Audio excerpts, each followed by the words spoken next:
Welcome back to Soccer Cards United. It's episode 198 of the greatest soccer card podcast in the world. My name is Jason. That's Enzo. Hi, Enzo. Hello, Jason. How's things? Things are good. Things are very good over here. People saw you with a hard hat and a high-vis jacket on our Instagram story earlier, and somebody speculated that maybe we were starting construction on a new Soccer Cards United HQ. Maybe we are. Maybe we are. Maybe we are, Jason. That's all I can say about that. I cannot disclose any more information beyond that. Okay, fair enough. I won't try and pull any more out of you.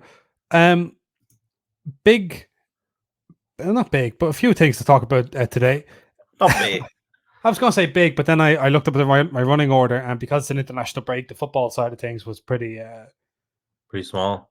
Pretty small. But we're starting with a big news story because Topps have released just today Merlin Heritage. Okay, yes. Big hobby drop. Over the last few years, we've seen Merlin 97 and 98. 95, 97, 98. 95, 97, 98. God, I feel old. And now we're wondering, are they going? What's next for the Merlin brand? Quite interesting, because this is sort of a medley, sort of a mishmash of different Merlin designs. Look at that. Look at this. Erling Haaland. We'll go back to the Haaland, please. That's a 1996 Premier Gold vibe, isn't it? I think so, yeah. I like that City kit. I'm loving it. I like that. I'll give it that. I'll read you what Beckett say here about the product. What are Beckett? 2023-24 Topps Merlin Heritage UEFA Club competitions. Say that 3 times fast. Takes another trip back to the 1990s for design purposes anyway. Drawing from the past, it creates a collection with mostly new players. Available through the Topps UK website and other Topps websites. 10-pack hobby boxes include an autograph and a pair of parallels. While there isn't much in the way of inserts, the base set has lots going on, spanning, and we can argue whether or not some of these could be inserts. Spanning 164 cards, it has 7 different subsets, each with their own distinct design, and here they are. Bobbleheads, current stars, fan favorites, legends of the game, logo cards, Merlin's Most Wanted, and Young Guns. Did you see they put out like a video pointing all that out? I did see that. That was good. Yeah, I was watching that. I enjoyed that. So I guess that what will be the most controversial design will be this bobblehead design. What do you think of that? Not for me. It's not for you. It's not for me. Okay. But I understand. Okay. Like it is a very. I mean, this is very distinct kind of design, I suppose. Like it's a very specific design. Yeah, I like it. It's different. I mean, that's the thing. People are always like, do something different. Then something different happens, and they go, I don't like that. Do the same thing. I like. So it's different, and I fuck with that. It's not for me. But at the same time, yeah, it's nice. I don't know. I like the cartoony vibe of it. What do you like about it? Tell me. What has you get excited here? I like that it's an interpretation of something. You know, it's a bit like it speaks to the kind of like, say, Jude Bellingham, for instance, right? He's like sometimes a cartoon old head on young shoulders. I could have gone there, but I didn't. I was going to just say it's kind of a cartoony vibe to him as a player. Sometimes you watch him and you go like, this is like, you know, he's like a superhero, like an action hero. No, I get it. And then to have him in this kind of cartoonish style is just kind of like fun, I think. Okay. There is a checklist, and it's here, but let's have a look at the autographs. 91 card autograph checklist. Whoa. That's a lot of autographs. Yeah, I was very busy today. I didn't get a chance to look at this, Jason, in advance. Yeah. I see some of the women in there. There's men and women. There are Merlin's Most Wanted, legends, big legends checklist. A lot of AC Milan action here, which you'll be a fan of. I love to see that. But like Cristiano Ronaldo being down as a legend is so fun. Like it is kind of mad to see. Yeah, that's good. Obviously, he's still active as well, but like it is a bit mad. Oh Jesus! Did you see that Steven Gerrard thing? I did. What an absolute disgrace. Imagine that. It's rough out here. It's rough out here, Ugh, Jason. the What's going GOAT, on? as we call him. Do you call him that, Stephen Gerrard? A Liverpool player. Yeah. A Liverpool legend calling Cristiano Ronaldo the GOAT, as we call him. Are you not 40? Oh my Get God. alive. I like seeing Sergio Aguero in there. I don't think we've seen him for a while in Topps No, product. we saw him have a lost rookie, but I don't think That was very recent, though, was it? Like he that used to was. have. Yeah, that was this like that was one of those situations where it's like the lost rookie comes out and then it's like, whoa, everyone cool off. I think we're gonna get that. Just means we're gonna get Sergio Aguero autos from now on. Do you know what I mean? Yeah, but like they had obviously the Premier League license back in 2018, and I believe he was kind of the big chase in there as Topps autograph.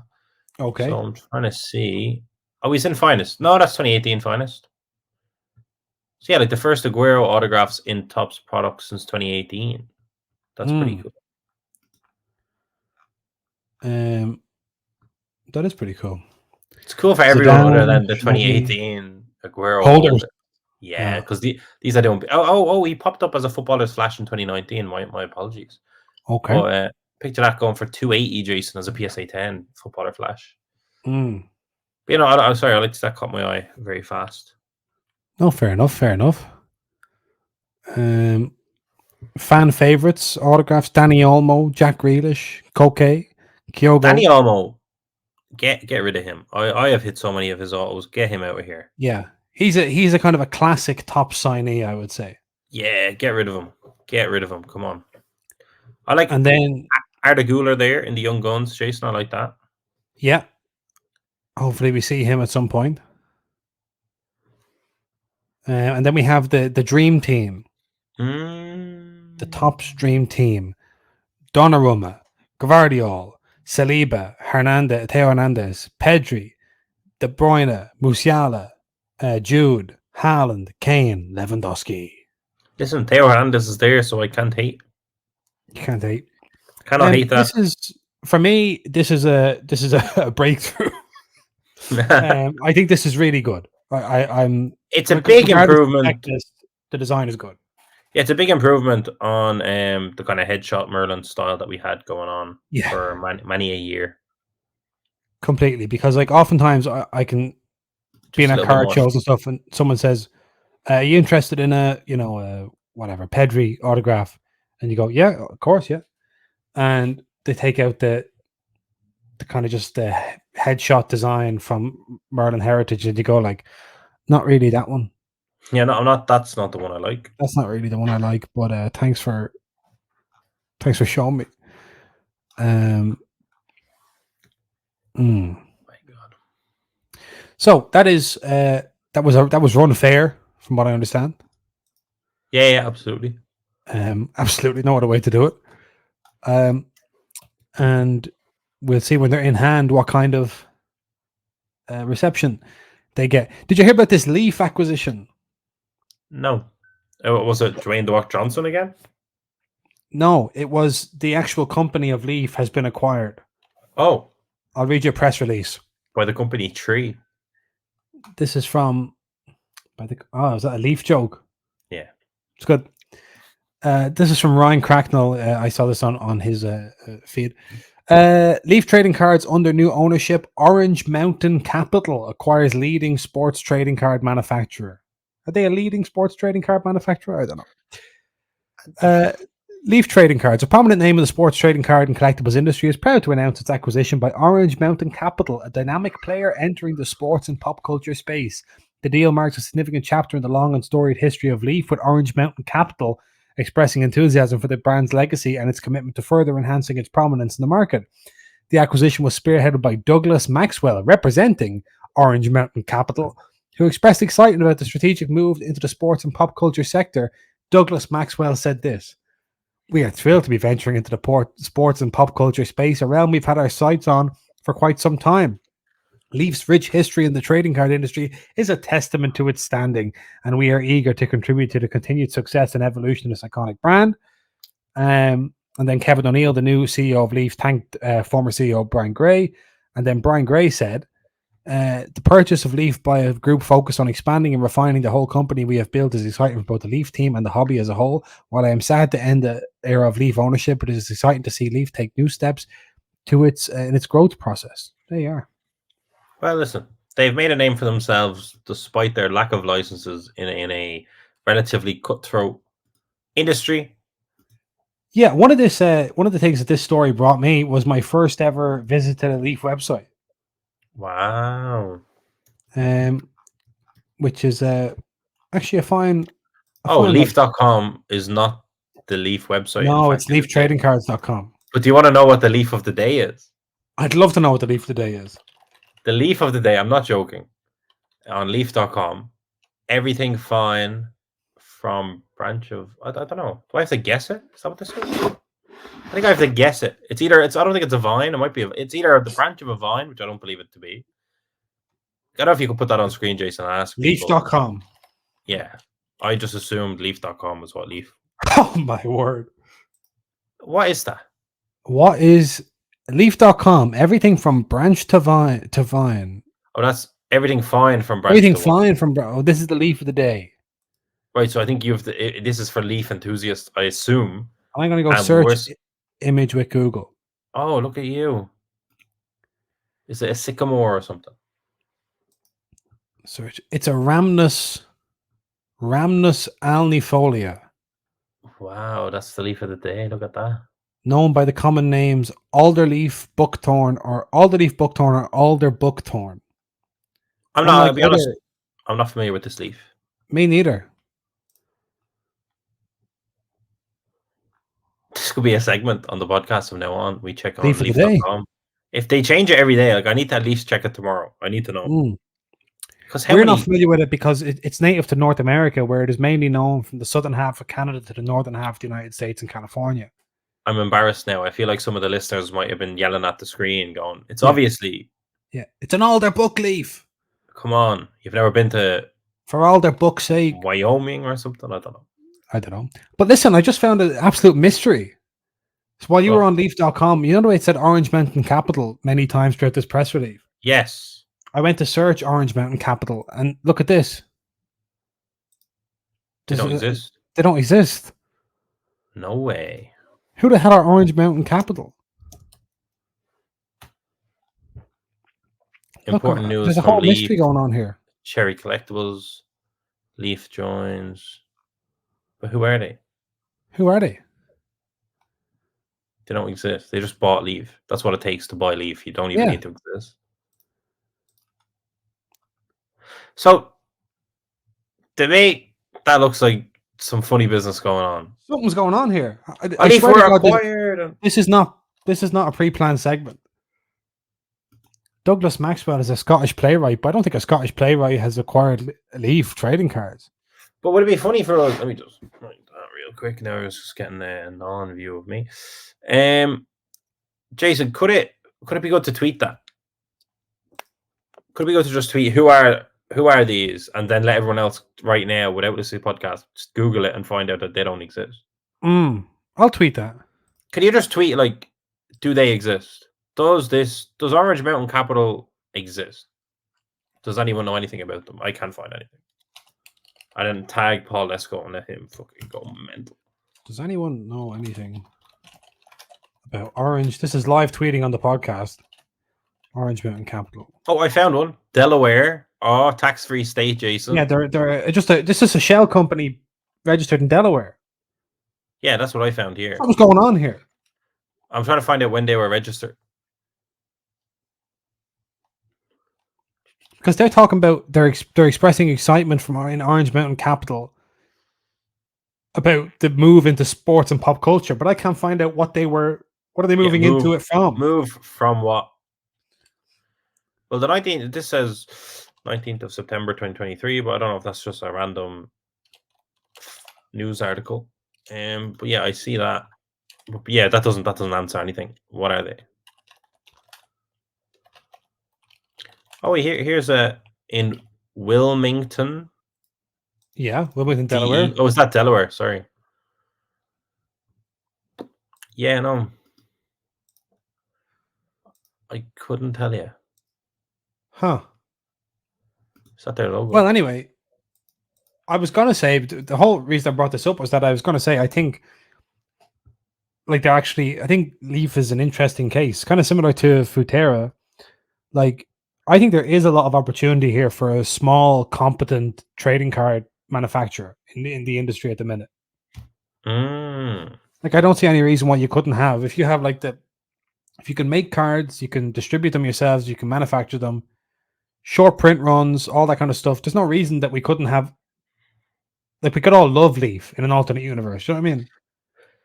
I don't know. I think the term competent there was being stretched a lot.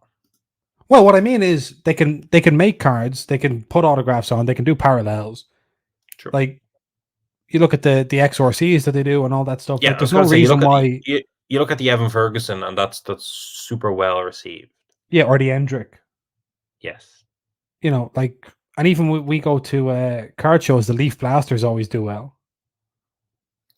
That's true.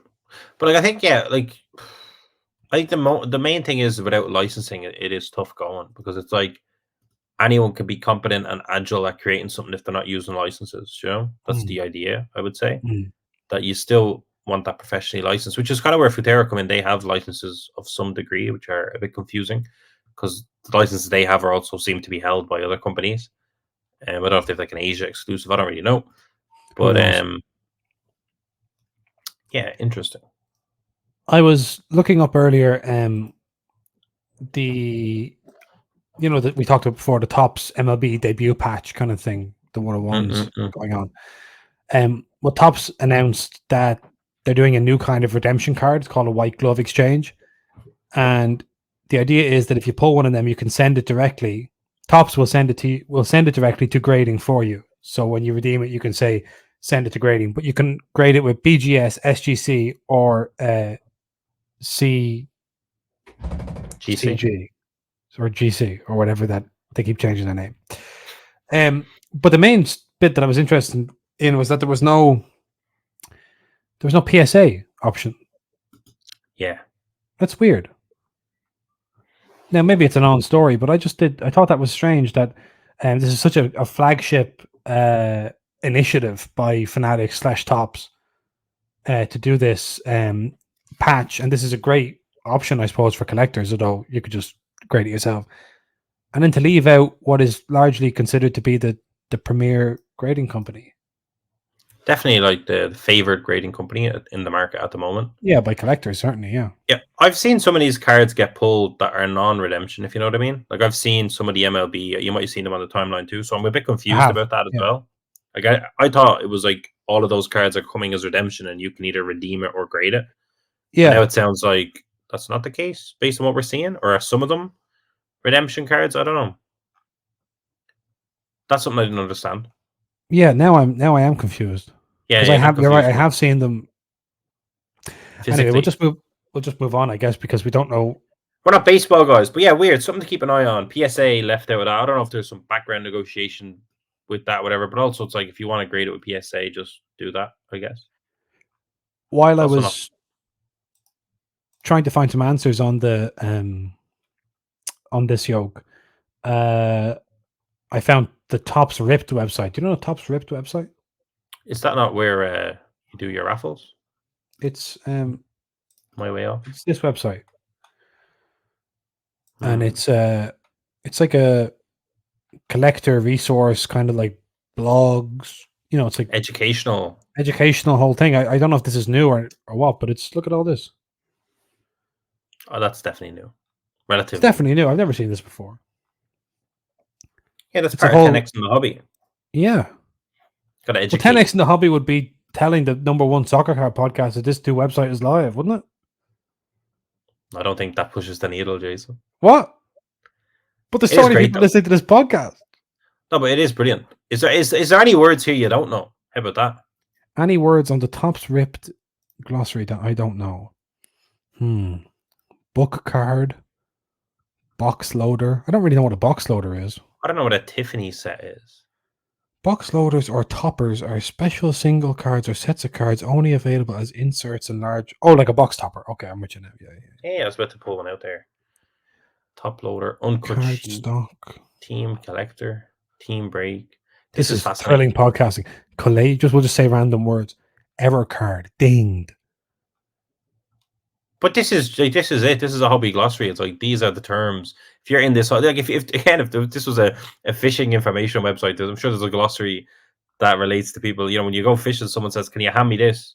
Yeah. You know what you're talking. Do you know what they're talking about? No, I agree. But this is actually a lot, because if I just put together a hobby glossary, I don't think it would be this detail. But this is brilliant. This is excellent. Yeah, I mean, this is Logo man, lenticular. I know what a lenticular is. Come on, junk wax era. Look at that. That's like lenticular is the one where it's two different pictures on the same card. Yeah, Jason, congratulations over there. Thank you. That's just for anyone at home. So it's like, now I know if someone's chatting to me going, I don't understand what's going on, I say, there's a very intense website. You should go over there and get involved. Like, there's a lot. It's not a whistle stop. It's not quite, Yeah. You'll be there for a while. Look, soccer is here. Look. UEFA Club Competitions Chrome is here. Is here. That's brilliant. No, it is. It is brilliant. Top strip. Anyway. That's top stripped. Big memorabilia news this weekend, and we're gonna go into some F1 stuff, but we're gonna go in via soccer. Because there was big news regarding Diego Maradona's Hand of God jersey auction. Again, which I could have sworn we already. Yeah, we did that. We already did that, but it's come up again, and I don't know. Now I'm really confused, actually. Is it for sale again, or just talking about it? What are you talking about? It's Hand of God jersey went up for sale, sold for like... Yeah, it did 9 million. Did it do 9 million? That was that? Or... It did something mental. And then his daughter came out and said, I have that jersey, what are you talking about? That's the last I remember. So do I. But now I'm really confused. Never mind all that, right? The reason I wanted to bring up memorabilia was because the Las Vegas Grand Prix was on, and Sotheby's had a big F1 auction. Yes. And it was really, really cool. And I wanted to kind of go over, because I know people would have been thinking, people may not have checked in with the F1 market in a while, but I just thought it was interesting that, like, when you see some of these items, you'll think to yourself, F1 cards. Shit, man. Let's get into it. Get involved. Look at some of these cars. There's a Michael Schumacher signed racing suit gone for $100,000. Oh, what a cut auto of him would do, Jason.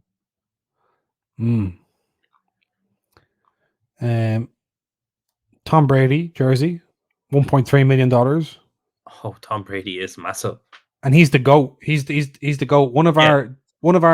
He's the undisputed GOAT. Meanwhile, we have one of our several candidates for the GOAT going for $9 million.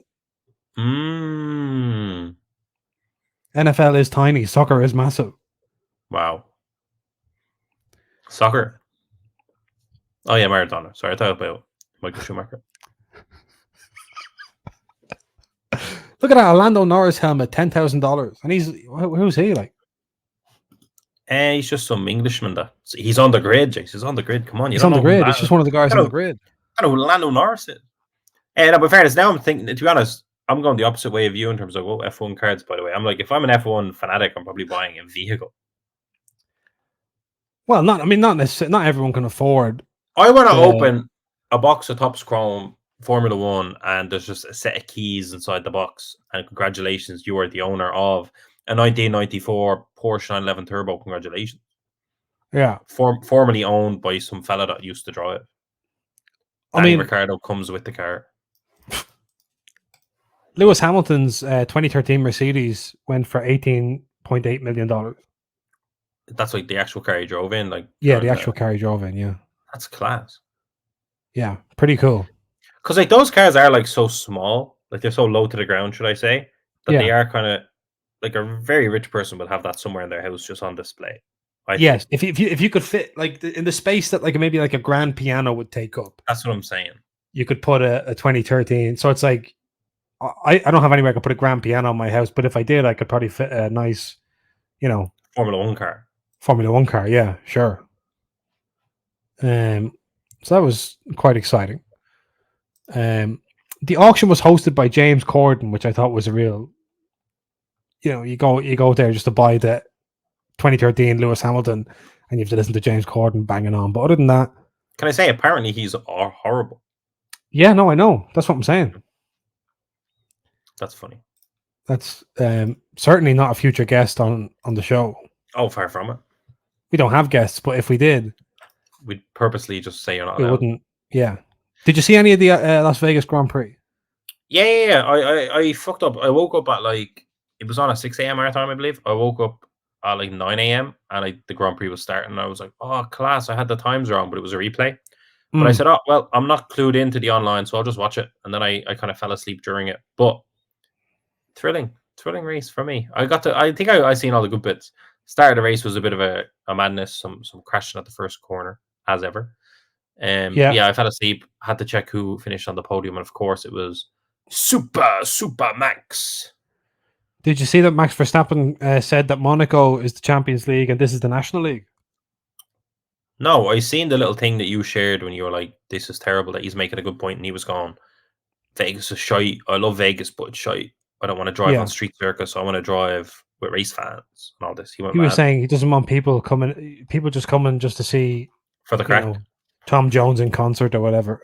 Yeah, I mean, Steve Aoki was on the grid. I don't know if you've seen that. Which is the sign of a toxic event. Yeah, that's what I'm saying. He's terrorizing. Whenever I see Steve Aoki, I just think that's just like there's a lot of just people are there to be there.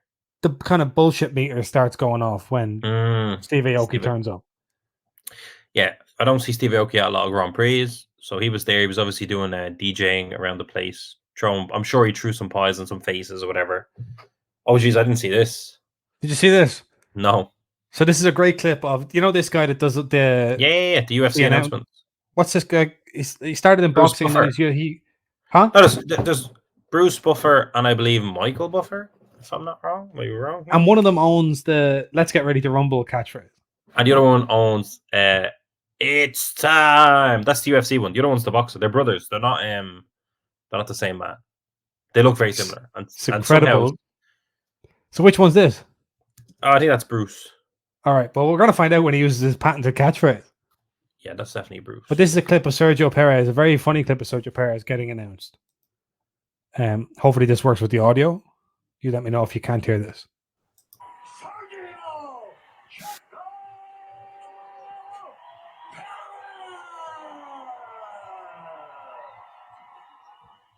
That's Bruce. And then Checo just kind of stands there. He doesn't know what to do. He just gets announced to his face. He stands there like, right, so I'll head off then. That's so fucked. Yeah, I suppose. I mean, no, it makes sense. Vegas is obviously fight capital of the world, so they're doing that. Yeah. That's Bruce Buffer, the brother of Michael Buffer. Michael Buffer was actually originally famous for his "Let's Get Ready to Rumble," and people argue now that Bruce Buffer has become more iconic, which you would think how is that possible after Michael Buffer goes with the "Let's Get Ready to Rumble"? But people argue that the "It's Time" is more iconic these days than that's. And listen, Jason, you're already angry about it. You didn't even know who was who or who was a brother, but I feel like you're already. But if you think about it, nostalgia. Yeah, the fact that you knew one, the fact that I know one and don't know the other is case closed. Wow. Obviously, that's like the stupidest shit I ever heard. Wow. This is a divisive podcast. I'm not blaming you. I'm just saying if you no, I'm just saying I'm adding the little bit of tidbits that I know. Oh, it's very interesting. That I was able to. Yeah, I was happy I was able to do that.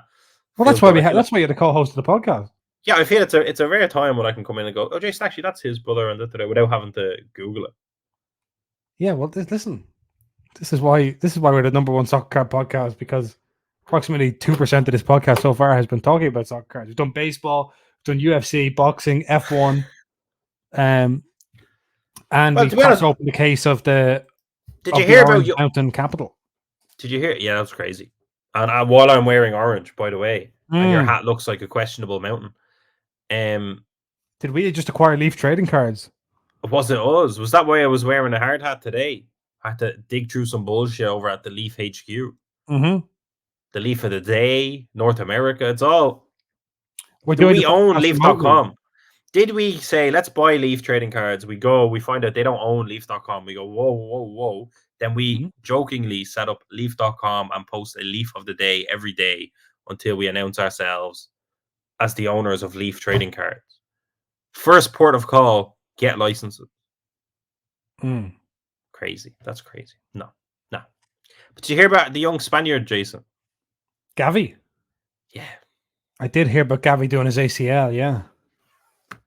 I hate that. I hate it. I mean, Barcelona, like, this is the thing. We've had Ansu Fati, we've had Pedri, we've had Gavi, all of whom are plagued by injury. So then when someone like Lamine Yamal comes through, you go like, well, so if this fella's any good, you're going to play him. You're going to play 900 minutes before he's 15 and a half, be broken, and that's the end of him. Yeah, it's like the opposite of what's kind of happening with Yusufu Moukoko over there at Germany and Dortmund to a degree, is that they're kind of wrapping him up a bit. Like he plays for the under-21s, doesn't play for the national team, this, that, and the other. Yeah. I hate that. Obviously, he was playing for Spain and it happened, and Barcelona were going mad, going, why was he even playing? He's fucking blah, blah, blah. And like ACL, like I don't think it's as bad, obviously, as Ansu Fati. I think Ansu Fati is a very special case. He's extremely fit. But a young man doing their ACL. This is the first big injury. Yeah. A young man doing their ACL is not a good sign, especially someone that you like to watch play as much as him. He's unbelievable. That's devastating news. We're looking at potentially him missing the rest of the season and the Euros. Yeah, not good. So, I mean, that's the problem with this. He broke out at the last Euros, did he? He broke out at the last Euros. I feel like, yeah. Because that was 2021. Wasn't that long ago. What? But he had his rookie cards in 21-22. Let me see. Yeah, it was not Pedri that had like the rookie card of the Euros. I don't think he broke out at the World Cup, though. That doesn't sound right.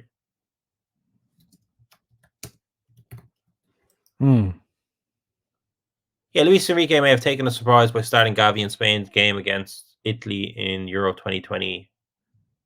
Yeah, which was in 2021. Yeah. I'm with you. He was 16 at the time. Yeah. I mean, that's not right. Leave that child alone. Leave him on the bench and let him have Euro 2024. Yeah, completely. It's, I don't know really how to explain like this kind of rush of young players coming in. I think this whole, I don't know. It just seems like if you're good enough, you're old enough, worked when everyone was less good. Do you know what I mean? Yeah, but it was also COVID kind of descended everything into madness. It was like if they're not 15 and playing, they're not worth 100 million when they're 16 and we can't sell them, and there's that kind of going on. But like, how come Jude? Like Jude, I haven't looked at his figures or anything, but I assume he's played as much football as the likes of Pedri. Of Gavi, and Pedri, he has. But he doesn't look close to being injury prone. Obviously, it only takes one injury to do that. Yeah. And it's like, look at him when he's 25 kind of a thing. But it's like, he seems... I mean, Pedri and Gavi they didn't really have many niggles here and there. They just kind of had, Pedri had a big injury and now Gavi's had a big injury. And that's the thing with Jude, is that one day he could be playing away to Osasuna and, get clipped. In fairness, now that he's at Real Madrid, he might have a bit more kind of relaxation on the pitch kind of a thing where there's less running around, although Barcelona as well. Like, I don't know. I just know Gavi or Pedri more so always looked absolutely bollocks on the pitch for the best part of a year and a half when he was doing it for Spain and Barcelona. So, but Gavi getting that injury, like it's not a coincidence. I guess that's the main thing I'm trying to say. Like, if you look at, I think the last 3 years of product, you could say 4 with this year. Yeah. You have Ansu Fati injured, Pedri injured, Gavi injured, Lamine Yamal obviously coming up now as a new young gun. Yeah. There's something not right at Barcelona. There is something very right at Barcelona in terms of the youth, but there's also something wrong in terms of the management of that youth. Well, I think what's happening is that Barcelona, like the Masia, is probably producing as many good players as it ever did. But now, because the finances have completely broken down at Barcelona, it's not competitive. So when you break through at La Masia now, you can actually get into the team. Whereas for a while there, it was like Barcelona are recruiting the best of, you have like Rakitic is coming in from Sevilla, or, whatever. I can't think of another example. But that kind of thing. So, or like Iniesta, Busquets, and Xavi are there for like 10 years, so you can never get in. Or, You're getting bit part roles. You're getting a bit part. Whereas now it's like, we don't have any money, so if someone is good enough from La Masia, he's now suddenly the starting midfielder, and we're bringing in Oriol Romeu on a free. So it's like, I think Pedri's going to probably get his game, or Gavi's going to get his game. Yeah, in fairness, it was. Sorry to cut you off, but it was like Pedri was running the shit, and then Gavi got his big moment, I guess, in the Euros, and kind of came to fruition. And it was like, you're thinking, we were joking, being like, Pedri's now kind of the old guard in the midfield, but we never really thought they were going to just fuck the two of them together, and now you had two under 20 players running around the midfield. But that's what they did. Yeah, and it's really, I don't know, because I think it's just become like, from COVID, it's just become completely normalized now. Like you were saying, like, it's, if the player is not doing XYZ at a given age, he's not worth anything. And I don't know, it just seems like we're in a hurry now to get to somewhere that I'm not quite sure where we're getting to. Jason, listen to this, right? Gavi leads all Barcelona outfield players in minutes, appearances, and starts in all competitions since he joined the first team in 21-22. He's only 19. But the thing is, to go a step further, it also shows Spain's continual reliance on Barcelona and La Masia as well. Yeah, like, true. He could be playing every single minute for Barcelona, but like, he shouldn't necessarily be playing for the Spanish national team. But he also is, which also shows they're struggling. And yeah, well, I mean, the reason I suppose he coming in from under Luis Enrique, who is obviously a Barcelona man, and so puts his faith in the Barcelona system to come through. But I just think it's about responsibility. Like, I heard Luis de la Fuente, the Spain coach, talking, and he was saying, "Oh, we're all really, really torn up about this," and Gavi sat out the most recent game for Barcelona with suspension, and he was training well, and he played against Cyprus and all this stuff, and he's kind of giving excuses as to why, because I think part of the reason is for all this stuff is that and maybe this is just rose tinted glass, maybe this is nostalgia, whatever, maybe there's recency bias, but I do think the atmosphere around football has grown increasingly toxic, and now the idea that a manager might rest a player, you can't.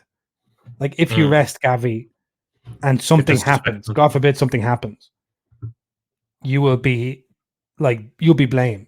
No one cares if you say, "Well, I wanted to give Gavi a rest because he shouldn't be playing all the time." It's like, no, we want win, win, win, win, win. And, or the player himself will say, "I really want to be playing." It'll be a leak, like his camp will leak to the media that he's not being played, even though he's training well and all that. You know what I mean? It's like, I just feel like I feel like things have gotten really toxic. Someone,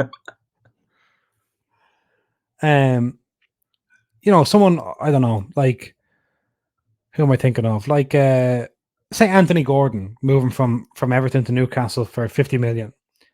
And if he went a few games without playing, like, somebody from his camp, or there'd be an element that's saying, like, Eddie Howe doesn't know what he's doing. Players are losing faith in him because this kid's not playing. And it's like, I think referees, managers, senior players, whoever it may be, I just feel like the authority is just gone from the game. Yeah, that makes sense. Nobody respects anybody anymore. The game is not what it was. I think that's a classic old head view. Yeah, and I'm not that old. We are now. Just your birthday. It's yeah. I mean, I suppose it's classic, like the Jose Mourinho example. Like, football heritage. Well, I just think that he did, like, it's Jose would talk about struggling to deal with players now because they really just don't give a shit. Like, you can't, like, you have to relate to them, you have to appease them, you have to make them feel special, as opposed to just, criticizing them and telling them to run more. Can't do that anymore. Can't do that anymore, which is obviously good and bad. I don't know. I just think there's a poor old Gavi, basically. Yeah, I think you're beaten up with that. I was excited. Like, I don't know. All I can say, Jason, though, is that I hope in the next hour, because in 1 hour's time, Italy play Ukraine. Yeah. Good win over North Macedonia. Very good win. Federico Chiesa reminding us that he's a top quality player. Yeah. Yeah, I just qualify, please. Just qualify. That's how I feel. I'm just like, please. Don't make Ukraine, like, don't let Zinchenko run around the pitch causing trouble. Spalletti has confirmed that Jorginho will not be taking any more penalties for Italy because he's missed his last 4. He had such a fall from grace from his Ballon d'Or shouts. Yeah. 4 penalties in a row. In international football, like, how many penalties could you even... Yeah. Well, one of the ones he missed, I don't think it was one of his last 4, I can't remember, but one of the ones that he missed was the crucial one against Switzerland, yeah, which would have qualified us for the World Cup. But, you know, Messi went on to win the World Cup, so to be honest, everything had to happen for a reason. It was nice not to support Qatar that 1 year. Okay, that is it from us. We're back on Thursday. If you know who Orange Mountain Capital are, get in touch. And if you knew the leaf of the day, please let us know. Yeah. Apart from that, we do. Whoa. We've had quite the week and a half on socceragent.com. So thank you to everyone that has placed orders. And we got some new stuff in hand, Jason, more recently. Mm-hmm. And then obviously card show. We're going to be giving more updates on that probably next Monday. But a lot is going on in the background for that, and I'm super excited. So if anyone was on the fence coming to Dublin, hasn't got their tickets yet, hasn't decided to be a vendor, not be a vendor, do look into that because we are going to be ramping it up from next week. We got our new graphics. It's time to let people, Jay. But yeah, today was a crazy day. It's all going to be come together pretty quickly in the next few weeks. So this is maybe your last time to get on board before the hype train well and truly leaves the station. Oof. Jason, apart from that, lovely chatting to you, lovely seeing you. I hope you had a great birthday week. Yeah, same to you. It's the same week. Yeah. Wow. Mine was good. Yeah, same. There you go. All right. Listen, everyone. We'll see you later on in the week. Oh, we're at London, by the way, at the end of the week. If anyone's going to be at the London Card Show, stop by and see us. London on Friday. I think I'm going to have a crazy day. Tuesday, Wednesday, putting together singles. We the last 2 card shows we went to, Jason, we did not have singles out on display on the table, but we are going to have them in London, and it's going to be a bit crazy, I think, because we have accumulated craziness. Yeah, Jason. Yeah, you were flying in the Saturday of. I had a nightmare last night that your plane is going to be delayed, and it's going to be an absolute calamity. Don't worry. One thing on record this is the show should have ended now. I should be just talking to you, but please bring the card machines on the Thursday to me if you could. Well, you have to give me Yep. Well, I'm not hand delivering the suitcase. I don't think I might be. I don't know, but I don't think so. Well, no, but we'll do an. We'll do a whole exchange. So I'm saying, yeah, but I need to be able to set up those the day of under the assumption you might not make it. Oh, good idea. Good idea. We should announce big news for anyone coming to see us at the London Card Show. We have card machines now that work in England. Soccer cards, have card. Well, we tested them. Can we really say that? Do they work in England? I can confidently say they will work. Even with me setting it up, not you, potentially. I'm not accounting for that possibility. There's variance. There's always variance. But yeah, that should be super exciting. Oh my gosh. So, other than that, is that any other business? Any other business? No. Meeting is adjourned. Okay. This concludes episode 198 of Soccer Cards United. We'll see you on Thursday.